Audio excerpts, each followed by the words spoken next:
guys, good morning. Ayan, gusto ko lang i-flex sa inyo yung dinadaanan ko araw-araw.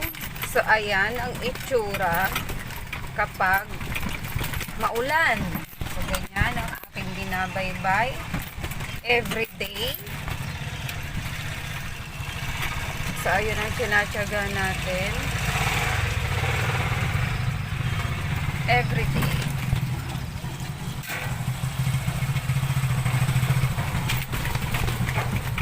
So hindi natin kailangang magmadali para makarating sa ating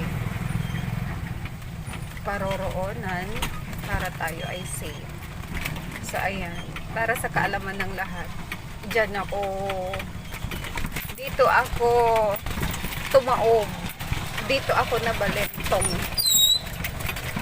as in talagang